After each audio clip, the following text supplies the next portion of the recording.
Good morning. Thank you for joining us today for the second presentation in our winter webinar series. This one is Reimagining Landscape Staples in a Native Way. We're excited to share with you some native plant options that can be used in place of more common landscape plants. My name is Jamie Heflin, and I'll be your host for today's meeting. Let me go back one. All right, before we get started, I'd like to review a few housekeeping items. This is a webinar, so your camera and microphone have been disabled. If you have a question at any point during the presentation, please type it into the Q&A box.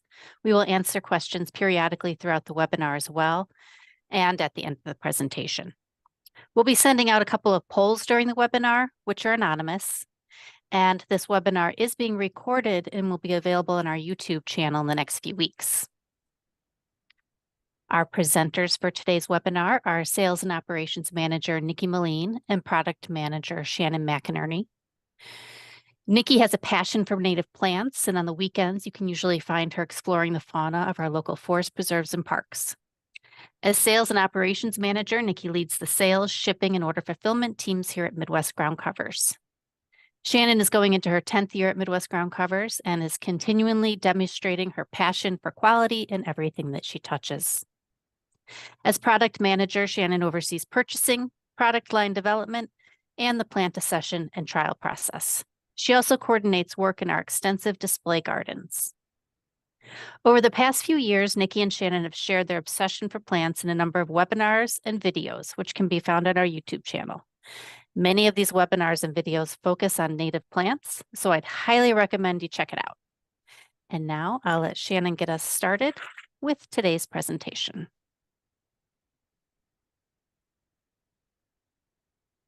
Good morning, everyone. So just a quick breakdown of what we are going to go over today.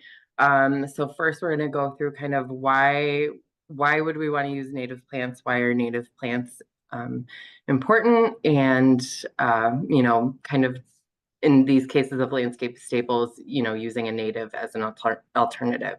And then we'll go through each of our categories, so ground covers, perennials, and shrubs.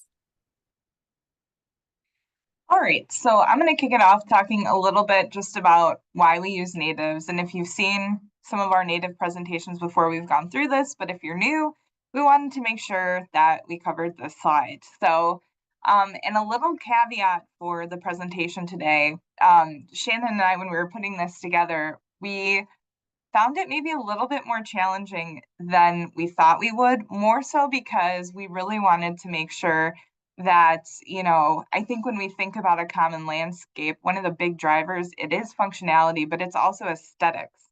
So native plants, of course, are beautiful and they have wonderful aesthetics too, but a lot of times they're not quite the same as a cultivated variety. Varieties are cultivated for a reason. They're cultivated for bloom time.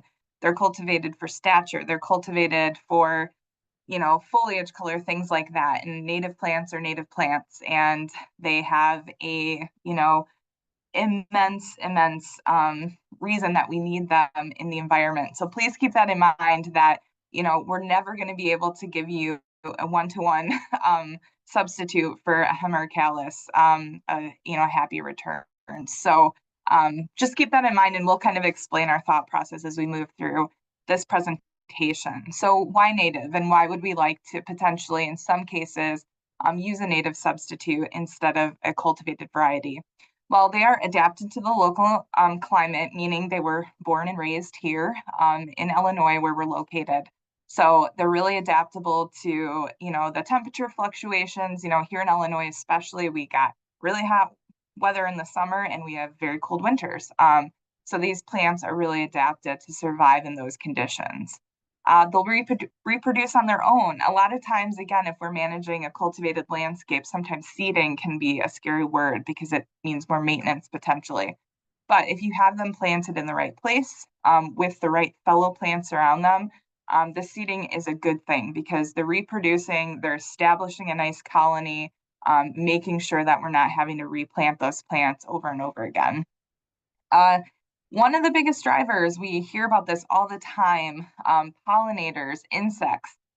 We have kind of a crisis on our hands that these poor, insects don't have the food source that they used to. So as far as bees, butterflies, beneficial wasps, things like that, they need these plants to survive. So it's really, really critical that we're making sure that we have enough of them in the landscape. Overall diversity of the plant palette. There are so many native plants out there. I mean, I think Shannon and I could talk for a whole day about every native that we could potentially recommend. So I think, as we move through this, we're going to give you some natives today to kind of maybe test the waters on, but there's a huge amount out there. They're lower maintenance, so they're pretty self-sufficient. They're not going to require you to water as much or fertilize, things like that. In fact, native plants don't want your help. They don't want extra help. They just want you to plant them, maybe help them get established, but then they want you to leave them alone. If you overwater, if you over-fertilize, they oftentimes overperform, and then we see failure in the landscape. So, leave them alone. Let them do their thing, and don't overbaby them like sometimes we need to with cultivated varieties. Erosion control, stormwater management, again, just added benefits to these plants. And of course, we already talked about the pollinators. So one of the things we're going to kind of talk about here today in some of the varieties is you do see a wider array of sometimes height, flower color, foliage color on a native plant. So again, when you have a cultivated variety, one of the drivers, sometimes from a landscape architecture perspective or design perspective, is cultivated varieties are made so they all look the same. So if you plant Stella de Oro, they all look the same. With a native plant, you're going to see variation in height. You're going to see some maybe bloom heavier than others. So that's something to keep in mind as you might introduce some of these plants. The other thing is they need a lot of diversity. They need to be planted with friends. So you can't just expect to plant like one native boop and like mulch around it and do like kind of a meatball landscape look. Natives don't like that, and they're not going to look good. So they do need friends. They do need a community. So also keep that in mind as we move through this presentation. So there's a little quick intro on natives for you. So we will move forward. And so I guess we wanted to ask a quick question ahead of the presentation. Currently, how often are you guys using native plants in your designs? And this is just for us to kind of gauge like who we're talking to and kind of what your experience has been so far.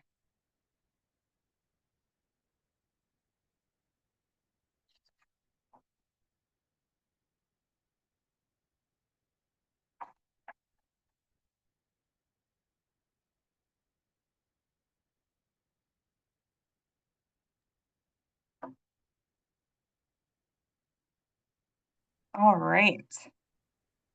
50-50. Excellent. Right. So that's good to know. Good to know that you guys are somewhat experienced with them or at least dabbling in natives. Yes, and it seemed like we definitely skewed more, to the native side. So that's great. We hope we will give you some new ideas today. So the first section we are going to go into is ground covers. And kind of what we did is, like Nikki said, when we put this together, it took a little bit to sort out what I think would make the most sense to kind of convey some of these ideas. And so we've kind of broken it down into the subgroups of ground covers, perennials, and shrubs, and then also kind of like the criteria that you're using things for. So the first we have is ground covers for sun. And the landscape staples that we were kind of thinking about were Thymus or Euonymus coloratus. So kind of thyme being, a ground cover that you might be using more in dry type conditions. And then Euonymus coloratus, obviously, just a staple ground cover for a lot of people for many years. There are some of these plants, we're maybe not necessarily addressing everyone, but obviously some of the landscape staples we're going to mention today, there are invasive concerns about them. So that again is another reason to, kind of maybe shift away from some of these plants. So we'll get into our native alternatives for ground covers for sun. So first we have is Flax bifida or cleft flax. So this flax is native to kind of the Chicagoland area, Illinois, Indiana, Wisconsin. I did want to mention that there is also flax subulata. We're familiar with a lot of cultivars of that species, the emeralds and things like that. That flax subulata is native as well, but just not quite to kind of our Midwest range. So just wanted to make a point on that. So cleft flax is also known as sand flax. And so as the name kind of implies, it likes drier soils, sandier soils. It is a little bit taller than like the thymus we were talking about. This is probably more the 6 to 9 inch range, a little bit bigger, but a really nice plant for dry soils. It does flower earlier than like thyme would too in April and May, but it doesn't have many issues with powdery mildew or root rot or things like that. So good option for dry soils. And then I guess the other thing I kind of wanted to mention, I don't know, as Nikki was going through hers, but we can mention kind of the pollinator and butterfly benefits, and Nikki talked about it that at the beginning, but in pretty much all of these cases of the native plants we're going to talk about, they are beneficial to pollinators, wildlife, things like that. So that's again a key use of using that. So we might not necessarily call that out on every single item, but just something to keep in mind. So then next we have Antineria, which is also a good plant for dry soils, probably one that most people are a little less familiar with. So the common name is plantain-leaved pussy toes. So you can see those kind of cool looking flowers up above the foliage. They are, in certain conditions, they can be more or less numerous, but so it's not necessarily for the flowers. The foliage itself is a really nice kind of a silvery green, fuzzy texture. And so that's an interest of itself. So this plant does not really do well in fertile soils, especially if there's poor drainage. So like Nikki mentioned, and a lot of these plants, especially the plants that like drier soils, when we put them into some of our really high organic matter garden situations, they're not happy. So less is more in a lot of these cases. So this plant spreads by stolons. So that's kind of, will create that nice ground cover effect. So then a few more ground cover for sun options. Next we have Caliroi involucrata, or purple poppy mallow. So this is another plant that likes dry soils. It can handle also kind of up to medium moisture as well. It's going to form a mound about 6 to 9 inches tall. I kind of think of this habit as similar to like some of the perennial geranium you see, a little bit of that sprawling habit, or height and sprawl. So this will get about 3 feet wide. It's not necessarily a dense mound, so there can be kind of other things coming up through it, or it's kind of nice meandering through other plants. But it does have that nice show of flowers, typically like a nice flush and then sporadic through the rest of the season. And this one has a long tap root, so kind of once you get it in place, you really don't want to move it, but it also will spread by seed. Then Fragaria virginiana, or wild strawberry. So this one I kind of like almost as a Euonymus coloratus alternative, just because I feel like that shape of the leaf is a little bit similar. Obviously the Euonymus is a little bit thicker and more evergreen texture than this, but still for the summer effect, I feel like it's kind of nice. So this is one that will like a more medium soil. It can handle dry, but it's probably a little bit better in more organically rich soils than some of the other ones that I've mentioned. So this has white flowers in spring, pretty not super significant. It does, then the flowers do turn to fruit, do turn to strawberries. And I can't say that I've tried it, but from what I read, it is the best tasting of the wild strawberries out there. They are small, but they're small and sweet and kind of tart. So this is about 6 inches tall. It does spread by runners. It can be a little more aggressive than some of the other things. But in the hotter weather, it does slow down a bit, may even go a bit dormant. And then it will pick back up again in fall. It also does have nice red fall color. And then last, for the ground covers for sun alternatives, we have Iris cristata.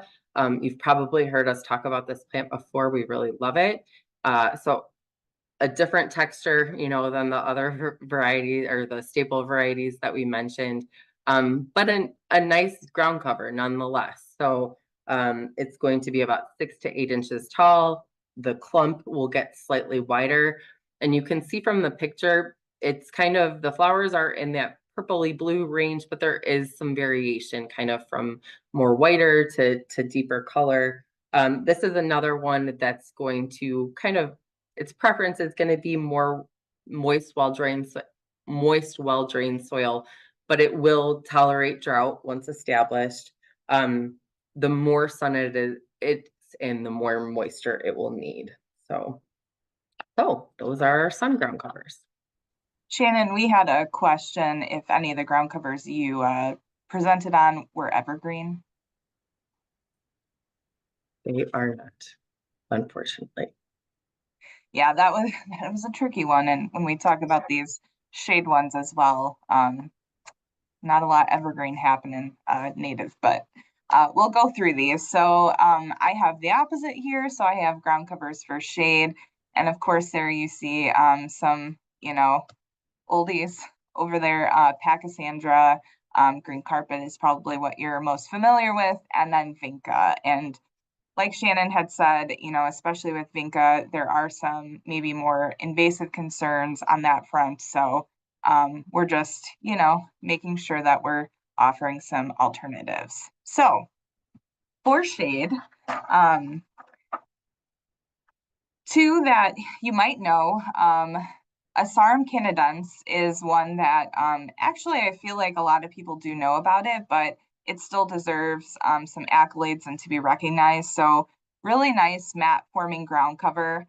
I would say for both of these, both the Asarum and the Pachysandra procumbens, they're both a little bit slower growing than maybe some of the cultivated varieties. So, you're not going to see them cover quite as quick. But again, they're not maybe as aggressive. So that's a good thing. But really solid plants once established. For both of these, planting them 1 foot on center is usually pretty good. You'll get coverage in about 2 years. So again, a little bit more of a wait time. You could plant closer together if you wanted them to fill in faster. Asarum canadense, it's really cool. I recommend if you guys have it or see it, go out there in the spring and lift up the foliage. They have some really cool flowers, these little red flowers. Unfortunately, you got to go searching for them, but they are really pretty. So I recommend doing that. But it is such a versatile plant. It's deer resistant. It will tolerate soils from clay to sand. So it isn't actually picky on the type of soils, and it tolerates dry shade. So really, really nice, versatile ground cover. Really great interplanted with spring ephemerals, but again, not evergreen if that's what you're looking for. Now, Pachysandra procumbens is slightly semi-evergreen around here, but if we have a really cold winter, may go fully dormant. If you're in zone 7 or warmer, it is evergreen, but not quite for us. But gets those really nice white fragrant flowers that we're used to on our old friend Pachysandra green carpet. So still get that nice flower, that very fragrant flower. Foliage isn't going to be quite as glossy, but still forms a really nice dense green mat. Spreads by rhizomes. This one is also deer resistant and drought tolerant too, which is really important. Can handle dry shade, which is something that I know a lot of people struggle with. And the foliage will actually get a nice purple color as it starts to go dormant for the season. So kind of a nice added benefit there. So one thing on this plant, Pachysandra procumbens does not like to be irrigated, especially overhead irrigation. It is susceptible to blight, which is, you'll see those brown spots on the leaves. So just watch for that. And a fun fact, it is part of the boxwood family, which I just find fascinating. All Pachysandra is. So fun fact of the day for your next plant trivia.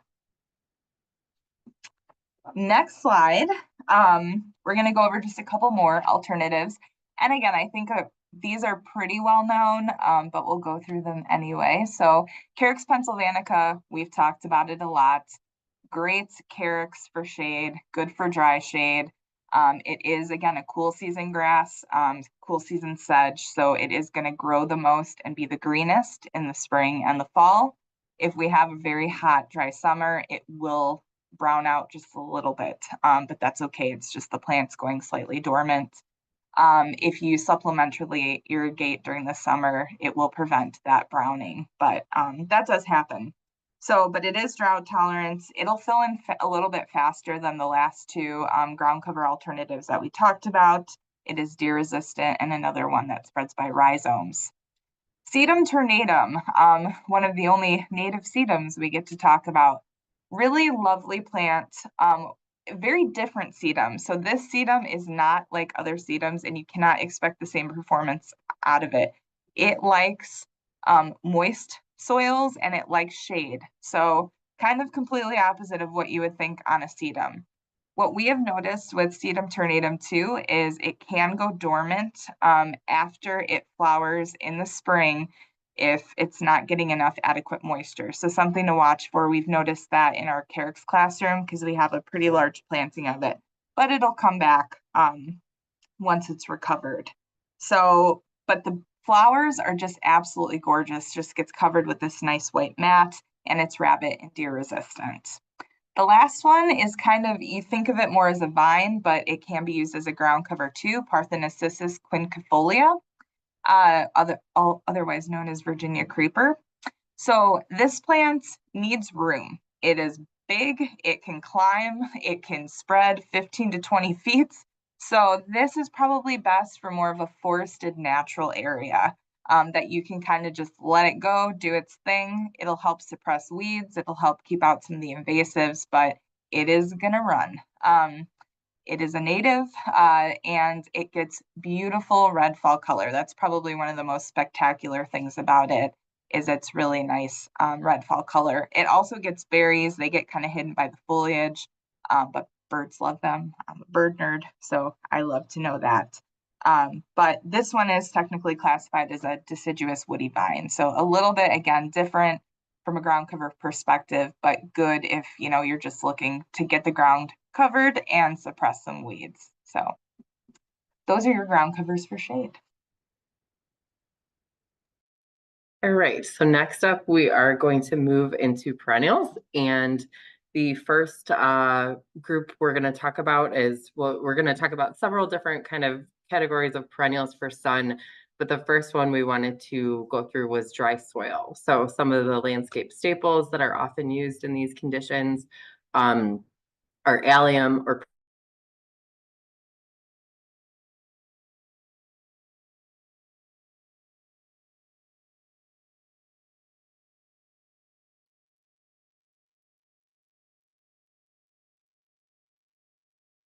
Uh-oh, it looks like, oh, there, Shannon, you're back. You froze for a minute. Oh, sorry. Okay. That's okay. I just wanted to, oh, sorry, my internet's a little wonky. So just wanted to mention that, you know, we've kind of categorized these into dry soil and salt tolerant, but we kind of looked at all four of what we're calling the landscape staples here as just that, you know, perennials we know that are getting used time and time again, just for their durability. So, so moving into our native alternatives, we do have an allium alternative. Am I there? Can we switch the slide?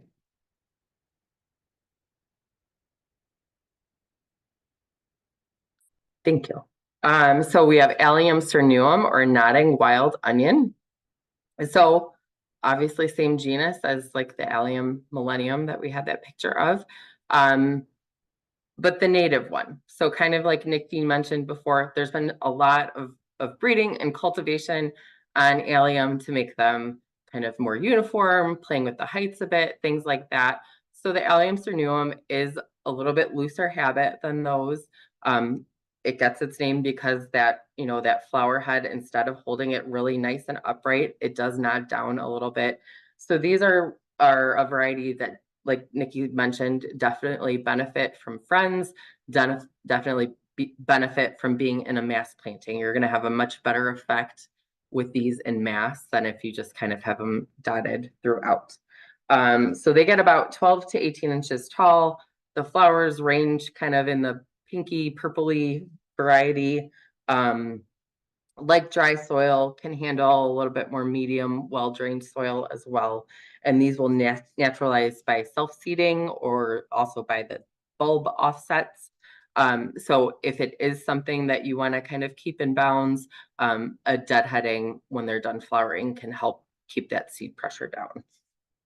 Then we also have, so we have pictured Asclepias tuberosa, but another variety we wanted to mention was the cultivar Hello Yellow. So they both get about 24 inches tall and wide, a nice mass. I'm sure everyone knows Asclepias tuberosa. This one is great for dry soils. If you've grown tuberosa, you know it can be picky. If you put it in a really rich garden situation, it's probably not going to be happy. It wants to be drier. Rocky soils are great. Like I have them planted next to my driveway and they never get watered and they just kind of are, you know, abused there in a sense, and they are happy as a clam. So obviously very important plant for monarchs and other pollinators. These do come up late in spring, so that's one to watch out for. Like, don't think, you know, oh, it didn't come back. It's coming. It just takes a little bit of time. And then wanted to mention, so the Hello Yellow is similar in most of those characteristics, but it is a little more golden yellow color.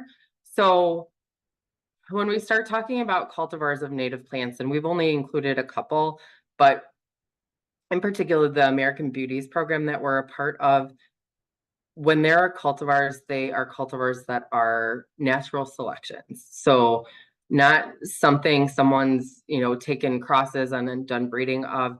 They are just an Asclepias tuberosa that was found in the wild that showed these different characteristics. So in the case of Hello Yellow, it was that golden flower color. So wanted to make a note of that one. So then next we have a couple different liatris, and in general, liatris are good for dry soil. I just kind of chose to highlight these two because they're a little bit on the shorter side than some of the others. So we've got Liatris aspera or rough aster, which is what is pictured there. And that's about 24 to 36 inches tall. It tolerates poor soil, drought.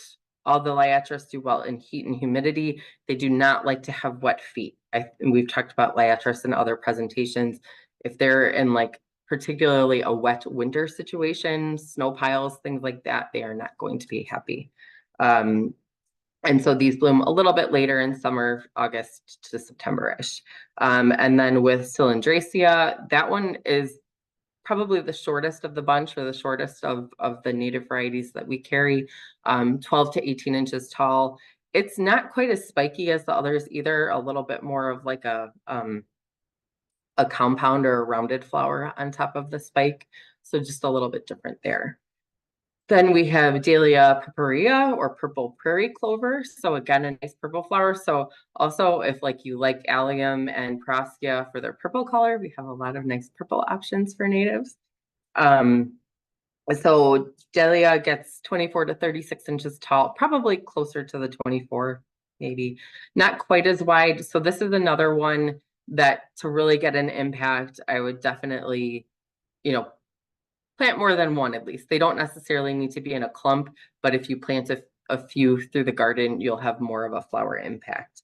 So this is another one, dry to well-drained soil. It does have a deep taproot, so it is very drought tolerant, and those cool flowers hang on through the winter, so you get interest there as well.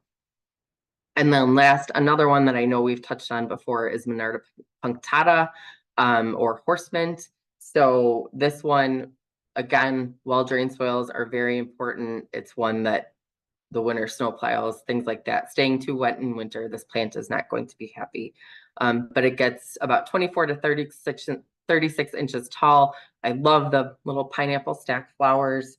And this one does spread by runners, but it's not super aggressive. So it's nothing that can get out of bounds quickly. All right, next section is perennials for sun, and now we're going to talk about salt tolerant. So again, we were trying to like categorize these so at least they were somewhat solution based, because again, we can't give you a one-to-one substitute on hemerocallis. So some staple, landscape plants that you may use perennials might be hemerocallis for salt tolerant. Think about a median planting, something like that, or even nepeta. They can kind of handle that dry, sunny, salt tolerant, salty area with snow removal. So we have a couple native solutions for you guys. So your native alternatives, Oenothera macrocarpa. We have not really talked about this plant, and actually Shannon and I got kind of excited. We're like, finally, like a place we get to bring this plant up because it's really cool. And whenever we see it in the landscape when it's blooming, like we get kind of excited and we're like, yeah, we need to share this plant more, because I don't think as many people know about it. So it has actually a pretty long bloom time. It blooms May through August. But what's cool is you'll see the name evening primrose is actually flowers in the evening, which, you're like, well, maybe I won't get to enjoy it. Well, go for an evening garden walk. But what does enjoy it is some evening moths. So sphinx moths need a pollinator plant. So hawk moths, hummingbird moths, they love this plant and they need it blooming at night. So kind of a nice added benefit there. The other thing is they get these amazing seed pods. They're kind of like, I don't know, I can't really describe like four-sided, but we did throw a picture in there. But the seed pods are super interesting. So they add a nice little element in the winter. This one's going to stay nice and low to the ground for you, and stays in its kind of nice clump, but will kind of like fill out the area that it's in. It doesn't like a lot of competition from taller perennials, so kind of make sure it has enough space to get to its full size. And it is very, very tough and drought tolerant as well. So it does handle the salt, but just kind of a tough plant overall. The other one is Penstemon digitalis. We've talked about this one, I feel like, a lot, but it's definitely worth bringing up. A lot of people use the cultivars like Husker Red. I think the straight species is pretty wonderful too. So we like to talk about it. It is a favorite among bumblebees, so great reason to plant it. It'll tolerate medium to dry soils. This is one that we bring up. Make sure that you don't plant it in a place with heavy clay and not well-drained soils. If it's sitting in water, especially over the winter, it will get root rot and you will not have success. And that's true with all penstemon. So this is one that you're going to see a lot of variation on. So as far as flower color, foliage color, and height, this one tends to have a lot of variation. So you'll have foliage color all the way from green to dark purple, and that flower color, you're going to have variation from white to pink to purple. So, but that's just the fun of native plants. And this one we see more of that variation than some others. So this one will bloom for you in June to July as well. So two more alternatives for you guys. Monarda bradburyiana or Monarda fistulosa, either way, both Monardas tend to be salt tolerant. Bradburyiana, it's really nice plant, has fragrant flowers, full sun to part shade. For both Monarda, hummingbirds, bees, love it, great pollinator plant. And again, for both Monardas, they're going to be deer resistant, drought tolerant, and good for dry soils. So added benefit there. Both Monardas can self-seed a bit, but that's okay. They're not overly aggressive, but you may see that in the garden.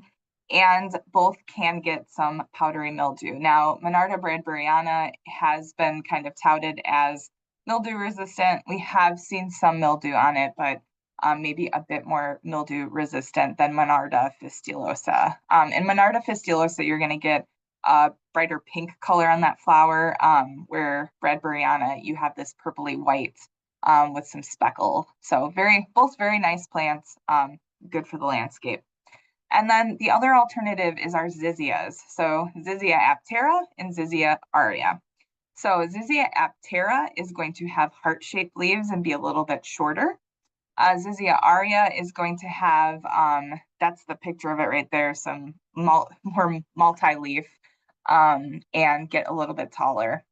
The other difference is aptera prefers drier soil, and aria can take dry soil, but can also take moist soil. So kind of the range of soil wetness is bigger for Zizia aria.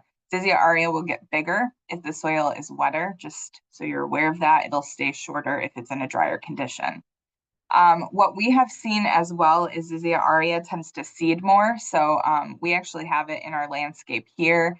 And the first year we planted it, because it was pretty rich soil, it did seed a lot and we had lots of babies.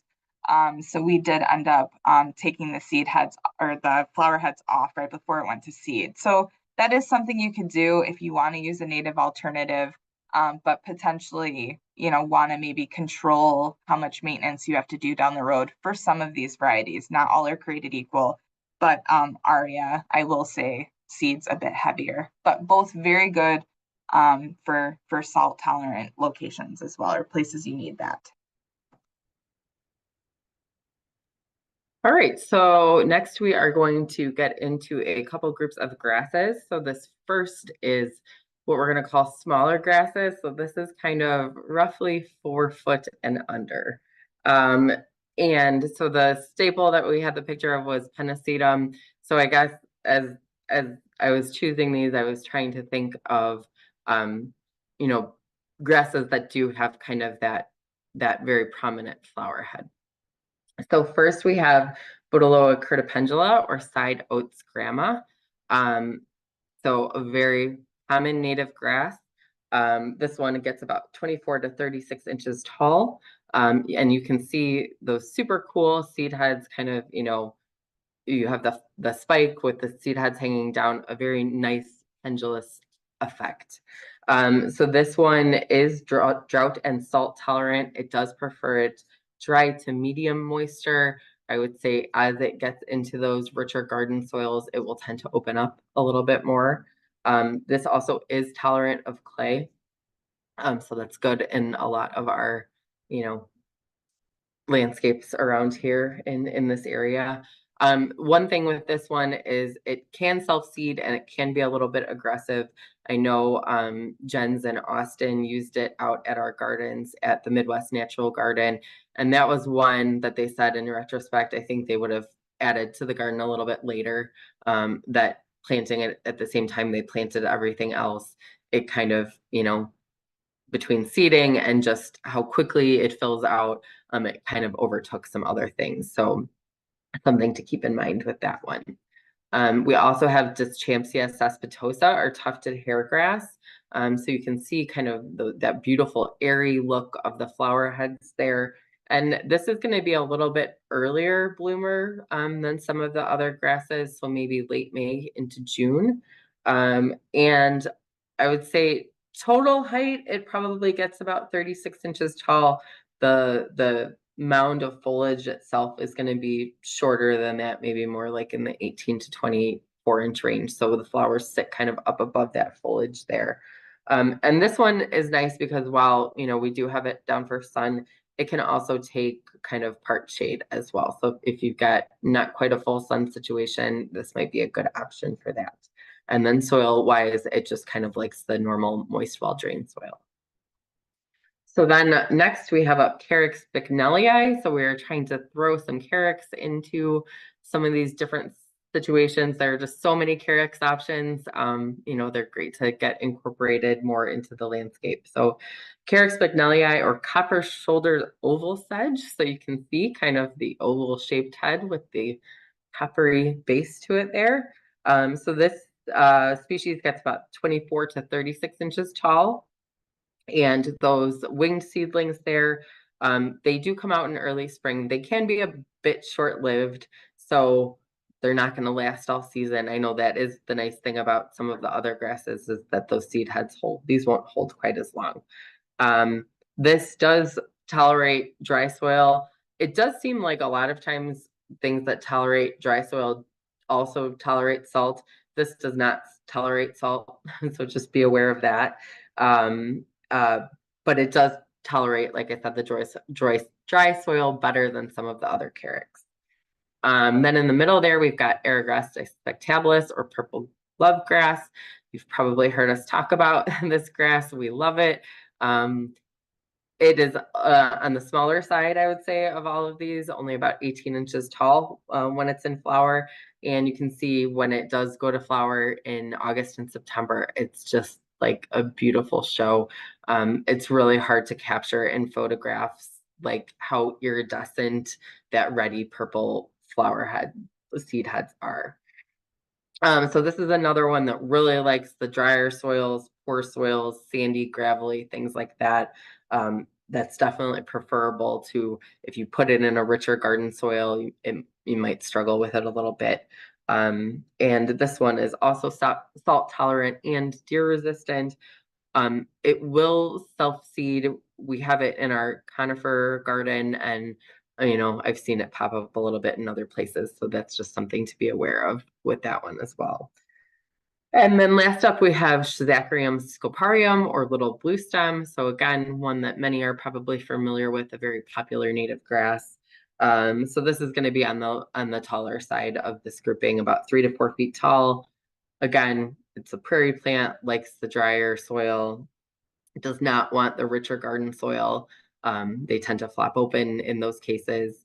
And there are a lot of good cultivars of this one as well. Like Standing Ovation is, again, a seed selection of this one. So selected from a stand for its color and things like that. But again, nice flower color in and of itself, and then nice fall foliage as well.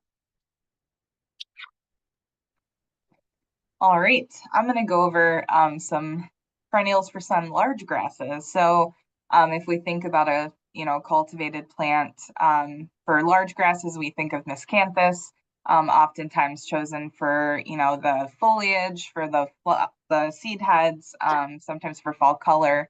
So we have some recommendations for some native alternatives. And I think a lot of these you guys are pretty familiar with, but we thought they're definitely worth mentioning and kind of getting us to maybe change our frame of mind a bit. So Andropogon gerardii, or big blue stem, we have that similar foliage color to little blue stem, which is tends to be more used in the landscape. That kind of blue-green foliage gets spectacular fall color, so you can see ranges of reds to purples. There's some varieties out on the market now, which are great to see. A lot of them bred by Brent Horvath. So that's also like, you can use those if, the straight species maybe overwhelms you or you don't want to use it. But the cool seed heads on this one, they get what's called the turkey foot seed head, which is like the 3 kind of prong look there. So very interesting. It does stay more short and compact until it does its bolt to set its flowers and seed heads. And all 3 of these grasses that I'm going to talk about here can handle soil types from sand to clay. So all of these can handle heavy clay soil, which is most of what we need here, locally in Illinois. All of these grasses are also drought tolerant to a degree, which is excellent. And Andropogon I think is really cool. It's actually a host to skipper butterflies, so I always like that kind of thing. So Andropogon is going to get taller though once it sets its seed heads, can reach 5 to 8 feet tall. So our tallest grass we're going to talk about here. Next is Panicum virgatum. So this one, there's also some varieties out on the market that are very good that you can use as well. But Panicum gets those really floofy, poofy seed heads, which I think are nice and give us, something interesting in the fall. And then the straight species is going to give you yellow fall color. Now you have seen varieties out on the market that have more of that red fall color, but really Panicum virgatum, we're going to see more yellows on that plant. Panicum virgatum is also our most wet soil tolerant of this group. So it can handle wetter soils. You can use it in rain gardens. But very versatile as far as soil goes as well. The last one is Sargastrum nutans. I probably see this one used the least.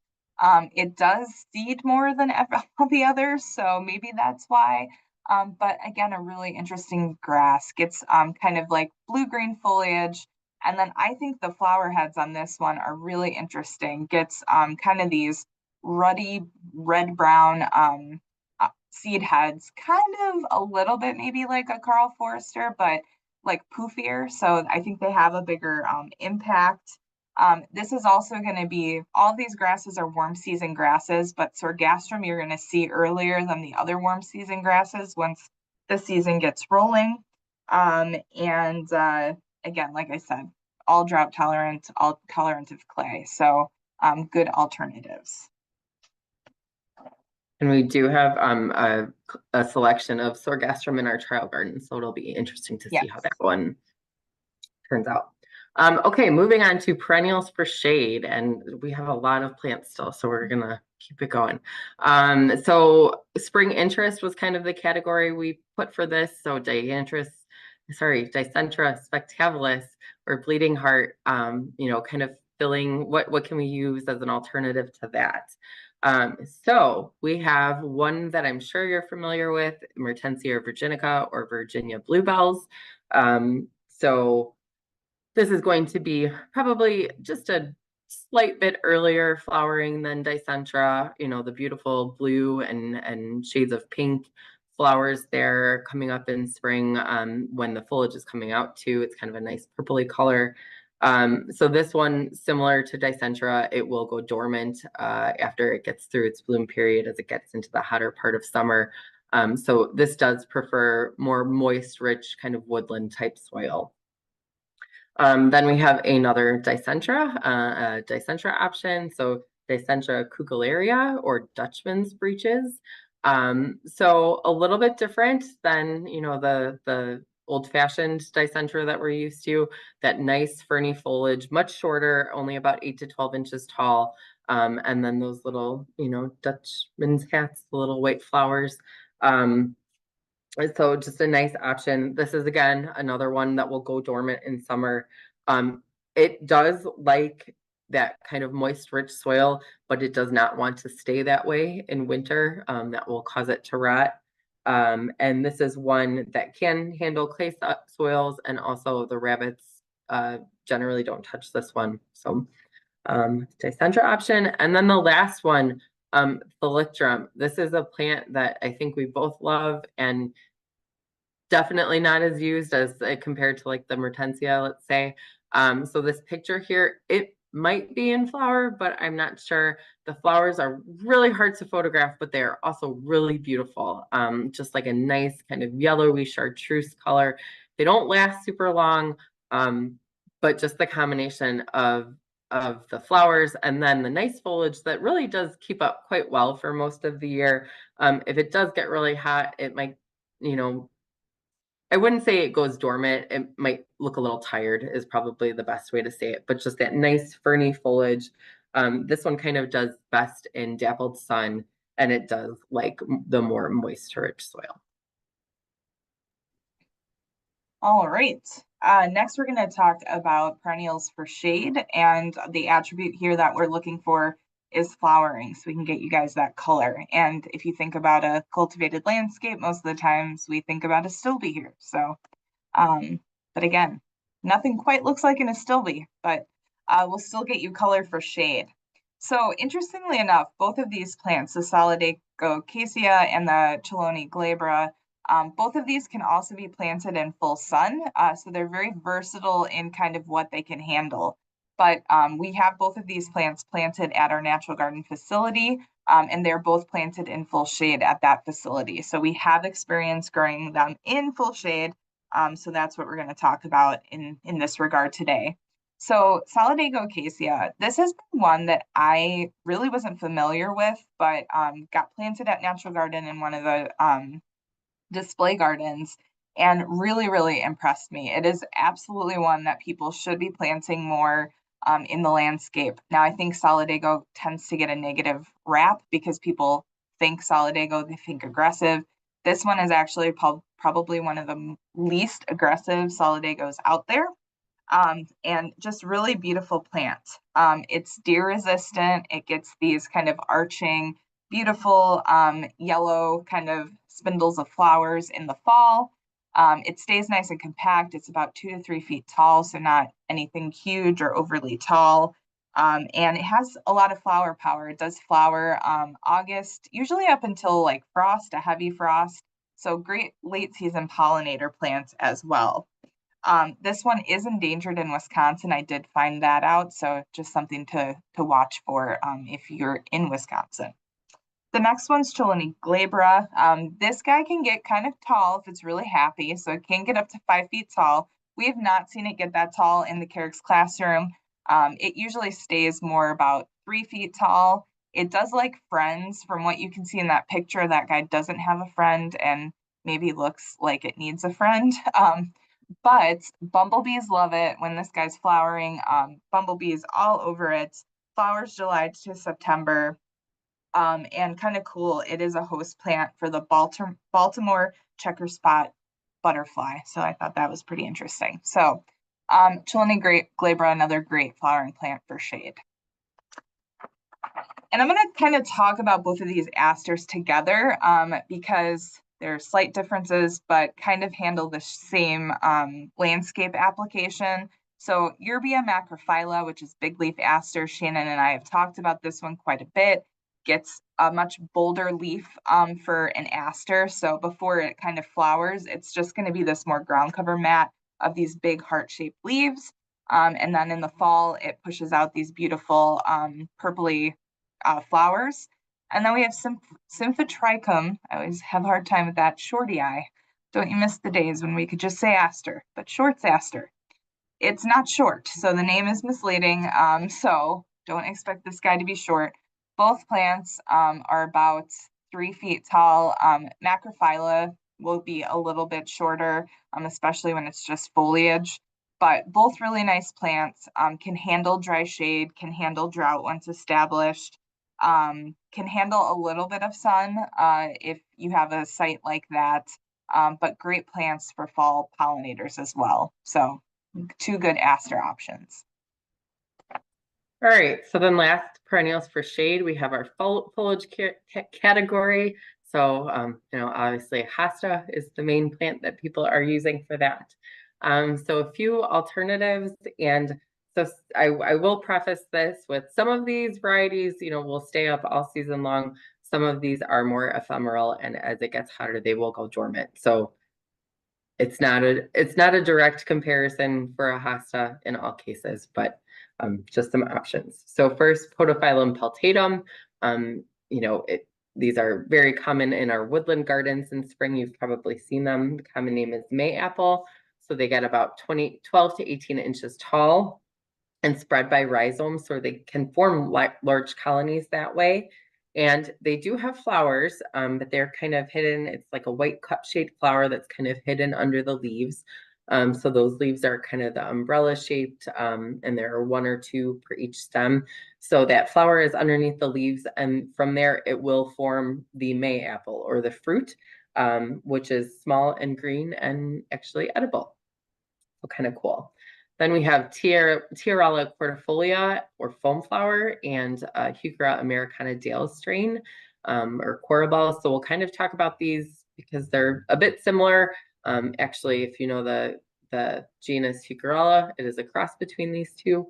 So the Tiarella are a bit shorter, about 8 to 12 inches tall, and they spread by stolons. And you can see a bit on the photos there, but they're the green leaves, but they kind of have variations of reddish markings on that foliage. And they prefer the kind of, again, the rich woodlandy moist soil. And the Heuchera, they like that as well. They can take a little bit on the drier shade. They can do well in dry shade. If they're in more sun, then you want to provide a bit more moisture. So Dale strain is, again, a selection of Heuchera americana. So that is native, not quite as far north as we are in Illinois, but kind of in southern Illinois and then east. So that was selected for that foliage pattern on it, kind of the silver overlay with the green venation. And then we have Calophyllum thalictroides or blue cohash. So, kind of interesting foliage. The species name thalictroides actually comes because it looks similar to thalictrum, which we just talked about. So, kind of a bigger version of it. So this is going to be a bushier habit, about 2 to 3 feet tall. The foliage is kind of from about the halfway up, midway up the plant and up. So the stems can be a little bit bare.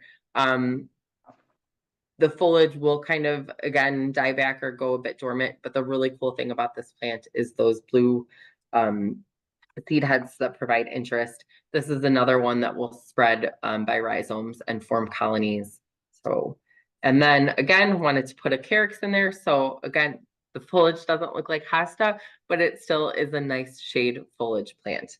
So Carex sprengelii or long beak sedge is about 18 to 24 inches tall. Does well in those moist sites, in part shade to shade.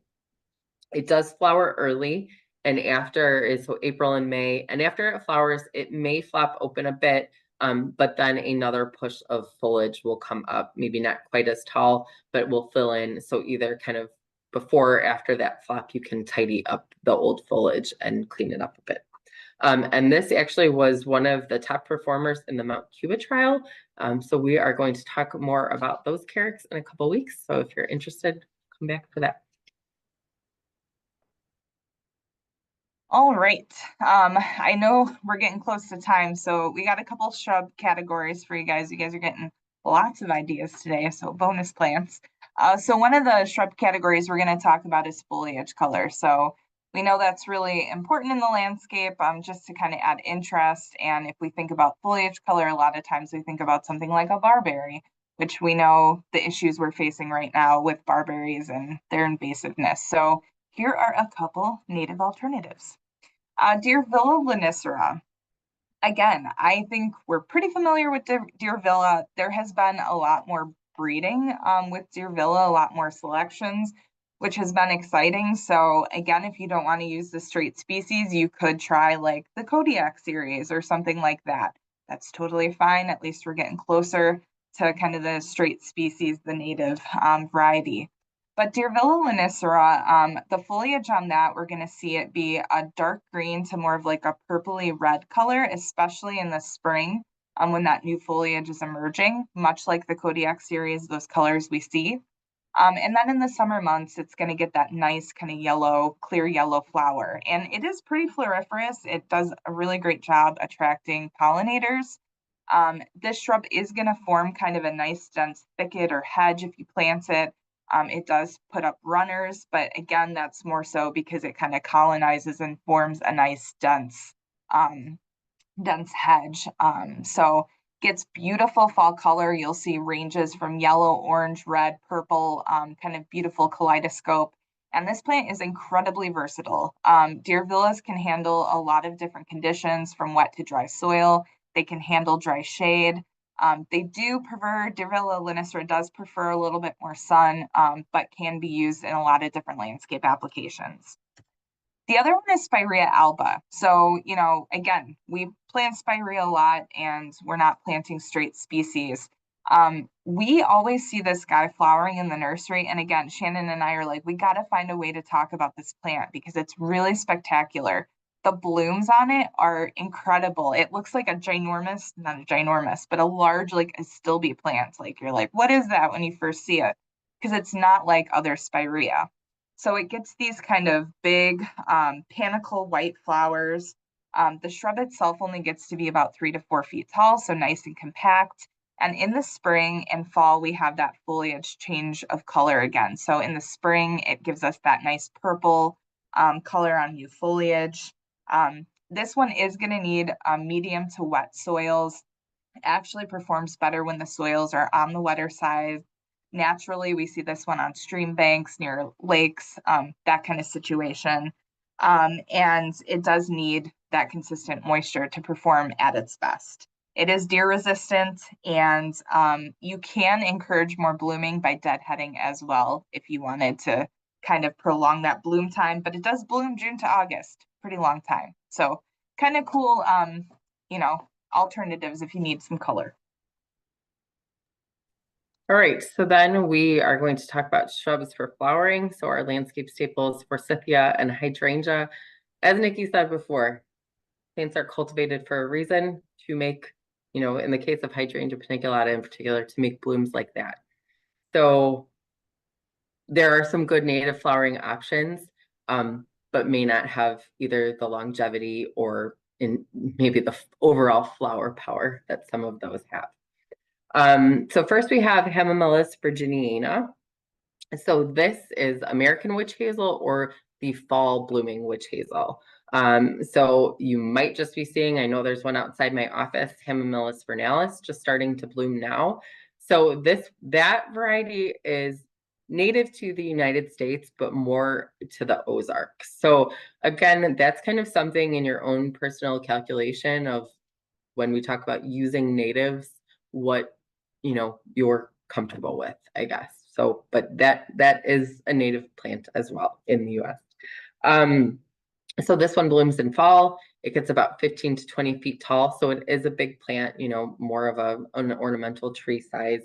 It does also have nice fall foliage and attractive bark in winter. And this is one, again, most of these shrubs we're going to talk about prefer more rich, well-drained soil, or rich, moist, well-drained soil. So you can kind of see the transition when we talk about forbs that like to be in the prairie, maybe a little bit drier, versus the shrubs that are making up maybe the woodland edge that like that more rich, moist soil. We also have Viburnum prunifolium, or blackhaw viburnum. And this one, not just the flowers are, pretty prolific and beautiful, but this one is nice because it has interest as we go through the season. So nice white flowers in kind of the April-May timeframe. Then as we get into fall, those flowers turn into those pretty kind of red-black berries, which are, good fruits for wildlife, they're attractive to pollinators, and they are also edible for us. So that's nice. And then once we get through that, it also has really nice fall color. We're going to talk about that next, but people have also kind of mentioned this being a good alternative for Euonymus compactus. So this is one of the shrubs we're talking about. The Viburnum prunifolium can handle it a bit drier than the others. So then we have Clematis virginiana, or virgin's flower. So if you like to use sweet autumn clematis ternifolia, this would be a good alternative to that.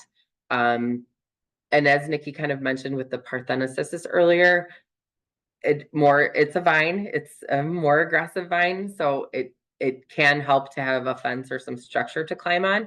But if it doesn't, it will kind of ramble along the ground as well. So the nice white flowers are attractive to hummingbirds and butterflies. It does bloom on the current year's growth, so you would want to cut it back kind of over the winter to get a nice flush in spring. And it also does self-seed, so you can cut it back in fall too, I guess, to kind of help with that a bit. But the seed heads are attractive if you leave them for the winter. Next, another spirea tomentosa, or steeple bush. So as Nikki said, we've got these two native spirea, and we're like, how can we talk about these more? How can we use these more? Because they're definitely worthy. So tomentosa has those pink, spikier flower head than a typical spirea you would see, but the little inflorescences are the same as on, the cultivated spirea that we see. Not as rounded bushy form as the cultivated varieties. So these again are kind of a maybe marshy or pond's edge plants, kind of like that more moist soil. So they'll have a bit more of a suckering habit. So about 3 to 4 feet tall and slightly wider as they sucker out. They prefer fall sun, but can handle light shade, and a dead head can encourage kind of another flush of bloom on these. And then Hibiscus mishudos, or swamp mallow. So while technically, I guess, a native forb, if you're looking for a flowering shrub, this can serve the purpose very well. So 4 to 6 feet tall. Again, another one that likes that more moist soil. The flowers themselves kind of range from like very light pink, almost white to deeper pink color. So there is some variation in the seed stock. And this is another one like the Asclepias tuberosa that can be a bit slow to emerge. So just be patient in spring and it will come.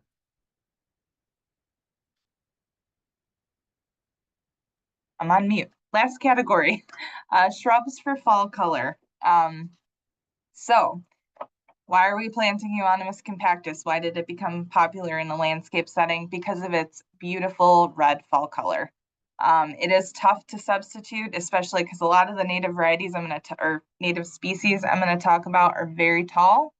But we're going to give you some alternatives just so you can learn more about shrubs that provide excellent fall color. So first is Rus glabra. If you've ever been walking out in a native area in Illinois, you've absolutely seen this plant. It tends to form really nice thick thickets. It spreads by rhizomes, and it, like I said, this one's going to get pretty tall, 9 to 15 feet tall. So nice if you're working on an area that maybe is more estate-like, or you have space where you could plant a nice stand of it, but its red fall color will absolutely knock your socks off. It's incredible. It gets some nice white kind of spiky flowers in the spring, summertime, and then it gets these awesome big bracts of like seeds in the late summer, early fall. So kind of interesting seed head and good fall color as well. Can handle medium to dry soils, would like to be in full sun to maybe part shade, but needs some sun. Sun gives it the best fall color as well. And it's very versatile. It'll actually handle most soil types in Illinois, except for really poorly drained soil. So it needs some good drainage, but pretty versatile plant. The next one's Corylus americana, or American hazelnut. This plant I think people need to plant more of. It's absolutely beautiful. We have a really nice like full-size one at Natural Garden. And the fall color on this one, it like every year is just like, oh my God, that plant looks amazing. It again has that kind of kaleidoscope look where it gets oranges and reds, and it's just absolutely beautiful. So this one can get big. It can get 6 to 15 feet tall, depending on what location it's in. So a pretty wide range, but you could do some pruning to kind of keep it more compact. But again, eventually it is going to get bigger. This is another one that spreads by rhizomes, but it's not going to do the same thing the Rus glabra will do. It'll kind of stay in its like clump form, but it does tend to kind of like get bigger, and it's not coming off of like one woody stem. It's creating multiple, but it does stay kind of in its area. Great for a hedgerow or a windbreak. Again, if you have a property that might need that. It does produce nuts, like it says, American hazelnut, and animals absolutely love it. It produces catkins in the spring, and turkeys love the catkins. And it is a unisex species, so has both male and female parts, so you don't need both to create the fruit. And the last one is another native viburnum, Viburnum lentago, or nannyberry viburnum. So this one's going to get kind of an array of fall color from yellow to red, depending on where it's sited. This one can handle a pretty wide array of sun situations. So from full sun to full shade, you'll get better fall color in a sunnier location. But this is a multi-season interest plant, which I love. So it gets nice bracts of like white flowers in the springtime. It'll get a nice heavy berry set in summer, fall, which birds love, and then we're getting the fall color as well. So really nice kind of versatile plants, can handle clay soil, can handle dry soil, so a good viburnum. But again, this one's going to get taller, 15 to 20 feet tall. So that is also why we see breeding done on these native species as well. And I think a huge driver is to try and get these plants more compact so they can be used in a landscape setting. So we are seeing more of that. You see more viburnum varieties out there, especially, but you know, they do have value, but they're pretty big. So thanks for oh, sorry, we have a poll. Do you already use the substitutes we recommended? So again, Shannon and I are just trying to gauge, did you get something out of today? Did we give you some new ideas, or you already knew all of these plants?